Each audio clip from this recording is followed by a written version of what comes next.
सच्चाई बयां कर रही हैं, जो यूपी पुलिस, हाथरस पुलिस छिपाने की कोशिश कर रही है इस पूरे मामले में। हाथरस में गैंगरेप पीड़िता की मौत के बाद जबरन अंतिम संस्कार के मामले में पुलिस फंसती हुई नजर आ रही है। परिवार ने सीधा और बड़ा आरोप लगाया है कि अंतिम संस्कार के वक्त पुलिस ने उन्हें घर में कैद कर लिया था, परिवार को निकलने नहीं दिया। पुलिस ने अंतिम संस्कार कराने वाले पुलिसकर्मियों से जब न्यूज 24 ने इस बारे में सवाल किया तो पुलिस न्यूज 24 के सवालों से भागती नजर आई। कैसे, देखिए और सुनिए।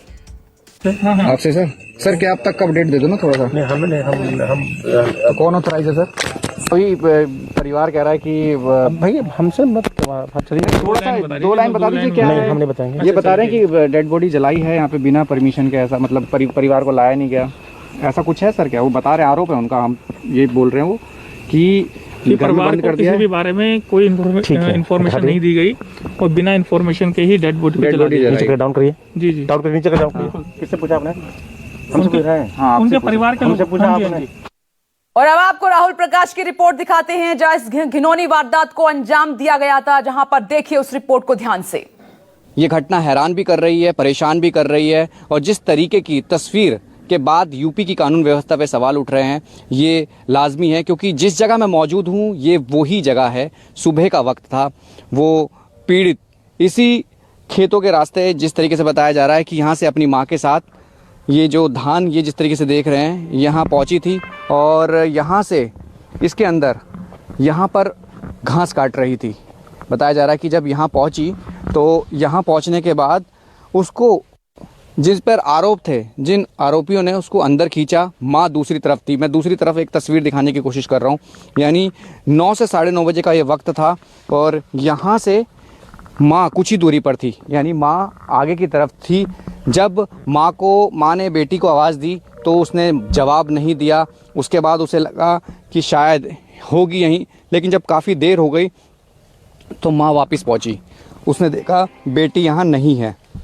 जब बेटी को यहाँ नहीं पाया तो उसने संशय किया, उसको डाउट हुआ कि कुछ हुआ है। लेकिन जैसे ही तस्वीर साफ हुई कि बेटी की आवाज़ सुनी और जिस तरीके की तस्वीर देखने को मिली, उसको खींचने की कोशिश की गई थी, उसके साथ अपराध, जघन्य अपराध की जो तस्वीर देखने को मिली। ये 14 तारीख का वाक़या है, हाथरस के इसी जगह पर। मैं ग्राउंड जीरो पर खड़ा हूँ और यहाँ से वो चीज़ बता रहा हूँ कि जब सुबह का वक्त था, रोज़ाना की तरह, हमेशा की तरह वो माँ के साथ आती थी, लेकिन जैसा उस दिन हुआ वो घर लौट के नहीं आई, बल्कि वो अस्पताल गई, क्योंकि बताया गया कि उसने उससे पहले थाने में भी कंप्लेंट दी थी, लेकिन उसको अस्पताल भेजा गया, फिर अलीगढ़ रेफ़र किया गया, लेकिन तबीयत ठीक नहीं होने पर उसे सफदरजंग अस्पताल भेजा गया, जहां उसने दम तोड़ दिया। आज गुस्से का दिन है, आज इंसाफ का दिन है और आज मैं जोश में नहीं हूं। मेरे दिल में दर्द है, मेरी आंखों में आंसू हैं। एंकर होने से पहले मैं इस देश की बेटी हूं और न्यूज 24 देश की हर बेटी के साथ खड़ा हुआ है और तब तक खड़ा रहेगा जब तक ये सिस्टम और सरकार और तमाम लोग सुरक्षा की जिम्मेदारी नहीं ले लेते, ये नहीं कह देते कि अब कोई निर्भया नहीं मरेगी, कोई हवस का शिकार बेटी नहीं होगी। अब हर बेटी सिर उठाकर जिएगी दिन रात और उसको मिलेगा इंसाफ। तमाम लोग मेरे साथ खास मेहमान बने हुए हैं, लेकिन सबसे पहले राहुल, मैं आपके पास आ रही हूं क्योंकि आप हाथरस में मौजूद हैं, उस बाजरे के खेत में मौजूद हैं, उस जमीन पर मौजूद हैं जहां पर उस बेटी के साथ इतना कुछ किया गया। मैं देख रही थी कि अभी आप पुलिस से कुछ और भी पूछने की कोशिश कर रहे थे। ये पुलिस मुंह क्यों छिपा रही है अपना? क्यों न्यूज 24 के सवालों का जवाब नहीं दे रहे हैं अधिकारी?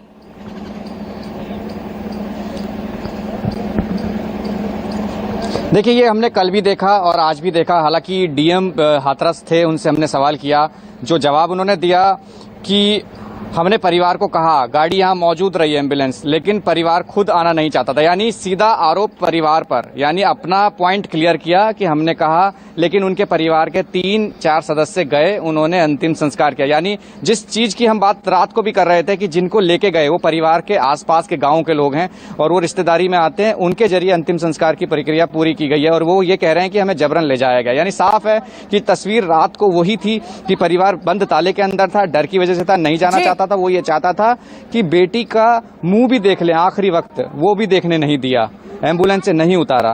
और ताला लगाना पड़ा मजबूरी, क्योंकि पुलिस ने जिस तरीके का आरोप इन पे लगाया कि आरोप उनके साथ मारपीट की गई। एम्बुलेंस से उतारने की कोशिश कर रहे थे, डेड बॉडी को नहीं उतारने दिया, रातों रात अंतिम संस्कार कर दिया गया। आज भी वही सवाल उनसे किया गया कि ऐसा क्यों, तो उन्होंने अपना पॉइंट रखा कि हाँ हमने परिवार को बोला था लेकिन परिवार आने को तैयार नहीं हुआ। हमने ये सवाल भी किया कि रात का ही वक्त क्यों चुना, परिवार सुबह चाहता था, उस पर कोई जवाब नहीं दिया। यानी साफ है कि जो नाकामी है वो छुपाई जा रही है। जो यूपी में कानून व्यवस्था है, जो सवाल है वो पूछा जरूर जाएगा लेकिन जवाब नहीं मिलेगा, और वो यहाँ हमने देखा भी है। आखिर तक राहुल हम सवाल पूछते रहेंगे पुलिस से जब तक हमें जवाब नहीं मिल जाता। ये पुलिस का अमानवीय चेहरा है।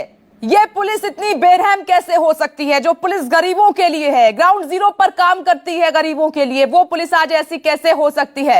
हाथरस गैंगरेप पीड़िता के शव के अंतिम संस्कार पर जिला प्रशासन का बयान भी सामने निकल कर आया है। जॉइंट मजिस्ट्रेट ने कहा है कि परिवार वालों की मर्जी से ही अंतिम संस्कार हुआ है। विरोधाभास इस पूरे मामले पर लगातार नजर आ रहा है शुरुआत से लेकर अब तक, और सब कुछ शांति के साथ हुआ है ये कहना है। सुनिए जरा क्या कह रहे हैं साहब। परिवारजनों के साथ और सहयोग से, उनकी अनुमति से और शांति व्यवस्था को बनाए रखने की दृष्टिगत विधिवत उनका अंतिम संस्कार कर दिया गया है, और पूरे गांव और पूरे शहर में पूरी तरह शांति व्यवस्था बनी हुई। किसी तरह की कोई परेशानी रही? नहीं, किसी तरह की कोई अड़चन नहीं आई। सभी को समझाया गया और सभी लोगों ने इसमें पूरा सहयोग किया, और किसी तरह की कोई इसमें दिक्कत नहीं। डीएम, तमाम पुलिस अधिकारी, प्रशासन देखिए क्या कह रहा है और परिवार क्या कह रहा है। दोनों तरफ की बातें हम लगातार आपको सुना रहे हैं। सीधे बिना देरी किए रितंद्रा मिश्रा जी, मैडम मैं आपके पास आ रही हूं। अब मेरा सीधा सवाल यह है कि इस बेटी को कैसे इंसाफ मिलेगा जब पुलिस प्रशासन परिवार की गलतियां गिना रहा है? एक तरफ परिवार कुछ और कह रहा है और सिस्टम कुछ और कह रहा है। कैसे इंसाफ मिलेगा मैडम? देखिए, हाथरस वाली जो घटना घटी इससे हम सभी दुखी हैं। मेरी आवाज आ रही है? हेलो जी रितंद्रा जी बोलिए मैडम, आपकी आवाज आ रही है जी। तो ये जो घटना घटी हाथरस वाली से हम सभी दुखी हैं। अब प्रश्न है पुलिस की कार्रवाई पर, तो ये कोई नई बात नहीं है। पुलिस कभी भी अपना जो कार्रवाई है, इन्वेस्टिगेशन है, वो कभी भी सही तरीके से आज तक नहीं करती है, जिसके लिए उसे न्यायालय में भी फटकार मिलती है हमेशा। और वो मुझे लगता है कि पुलिस महकमे में सरकार को उसे प्रशिक्षण देने की अभी भी जरूरत है, क्योंकि अभी भी थाने में इतनी संवेदनहीनता है कि कोई भी सामान्य व्यक्ति भी अपनी एफआईआर दर्ज कराने के लिए अगर जाता है तो उसको बहुत अच्छी निगाहों से नहीं देखा जाता या उससे कायदे से बात नहीं करते। तो मैं तो कहूँगी कि हाँ, सरकार भी जिम्मेदार है, क्योंकि क्राइम बढ़ते जा रहे हैं। और निर्भया केस के बाद तो ये कानून इतना टफ हो गया है कि अगर सही से पुलिस इन्वेस्टिगेशन करके अगर न्यायालय को। रागिनी जी यहाँ पर कुछ कहने की कोशिश कर रही है। मैडम बोलिए। रागिनी जी आपने उंगली उठाई है, बोलिए मैडम। कि मुझे बड़ा आश्चर्य हुआ कि आज भाजपा की प्रवक्ता चैनल पर बैठकर ये कह रही है कि सभी महिलाओं को एकजुट होना चाहिए। और इसी परिप्रेक्ष्य में अगर हम देखें तो महिला और बाल विकास मंत्री यानी कि women and child development minister Smriti Irani ji पूरी तरीके से खामोश हैं। उनसे पहले जो women and child development minister थी, जो अभी एक हथिनी के मरने पर संसद में बहुत शोर मचा रही थी, मेनका गांधी, वो खामोश है। और तो छोड़िए, ये समझना पड़ेगा अनिला सिंह जी को कि महिला सुरक्षा केवल महिलाओं का मसला नहीं है। मैडम एक मिनट, हाथरस मामले में यूपी पुलिस का दावा। मैडम मैं 1 मिनट आ रही हूँ। इस बीच एक बड़ी खबर है, अंतिम संस्कार में घर वाले मौजूद थे। ये पुलिस की तरफ से लगातार कहा जा रहा है, पीड़िता के दादा वहां पर मौजूद थे, ये यूपी पुलिस कह रही है। लेकिन परिवार का ये कहना है, जो हमने आपको सुनाया, न्यूज़ 24 ने पीड़िता के भाई से बात की कि उनको लॉक कर दिया गया था और हमारे परिवार की तरफ से वहां पर कोई मौजूद नहीं था। लेकिन कुछ तस्वीरें सामने निकल कर आई हैं। लेकिन सवाल यहाँ पर यह भी उठता है कि दादा के अलावा भाई वहां पर क्यों मौजूद नहीं था, चाचा वहां पर क्यों मौजूद नहीं थे, तमाम परिवार के सदस्य क्यों मौजूद नहीं थे, घर पर शव को क्यों नहीं रखा गया।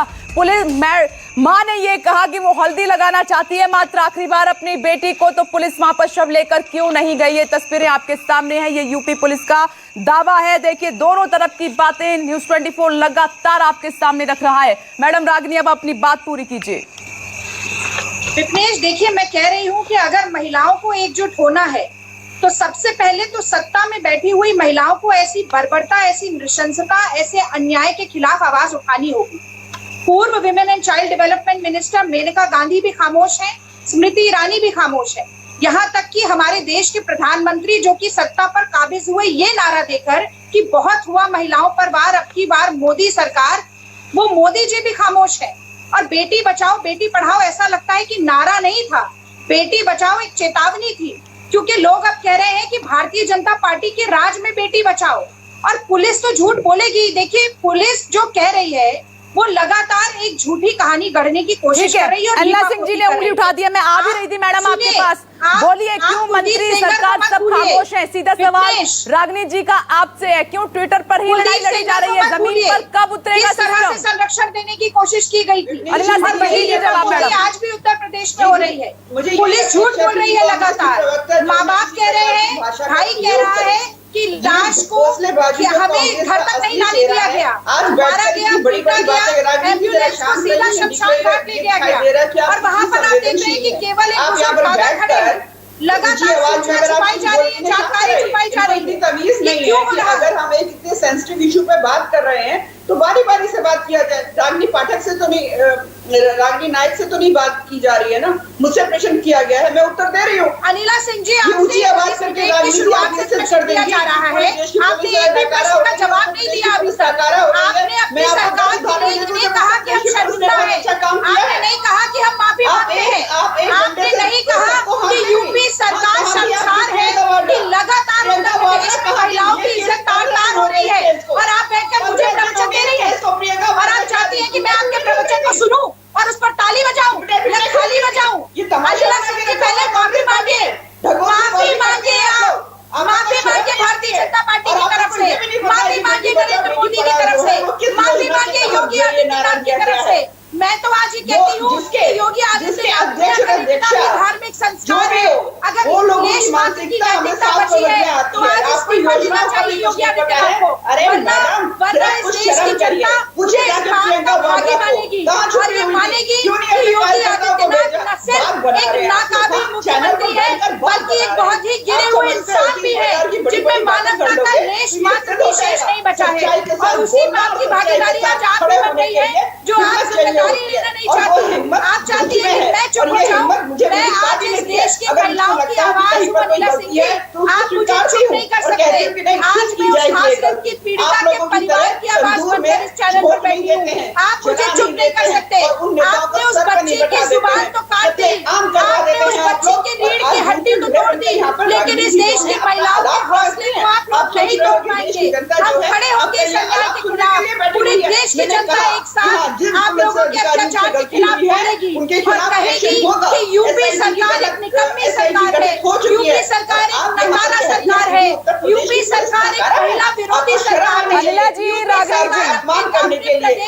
रागिनी जी, मैं बहुत ध्यान से सुन रही थी। एक मिनट, एक और बड़ी खबर हाथरस कांड पर पीएम मोदी ने योगी आदित्यनाथ से बात की है। इस बीच एक और बड़ी खबर आपकी टीवी स्क्रीन पर हाथरस कांड पर प्रधानमंत्री नरेंद्र मोदी ने उत्तर प्रदेश के मुख्यमंत्री योगी आदित्यनाथ से इस पूरी घटना पर बातचीत की है और सीएम योगी एक्शन में है। एसआईटी का गठन कर दिया गया है। पीएम मोदी ने कठोर कार्रवाई करने के लिए मुख्यमंत्री योगी आदित्यनाथ को कहा है। ये इस वक्त की एक और बड़ी खबर। पीएम मोदी ने फोन पर सीएम योगी से बात की है, पूरी जानकारी ली और इस पूरे मामले में प्रधानमंत्री नरेंद्र मोदी की तरफ से यह कहा गया है कि किसी को छोड़ा नहीं जाएगा। इस पूरे मामले में कठोरता से एक्शन लिया जाए। और इससे पहले हमने आपको खबर दिखाई थी कि योगी आदित्यनाथ की तरफ से एसआईटी का गठन कर दिया गया इस पूरे मामले में। अब एसआईटी की टीम, जो कि 3 सदस्यीय टीम गठित की गई है, इस पूरे मामले में तेजी के साथ जांच करेगी। सच कौन बोल रहा है, झूठ कौन बोल रहा है, ये सच सामने आने का इंतजार जनता भी कर रही है। लेकिन इस बीच ये दो बड़ी खबर।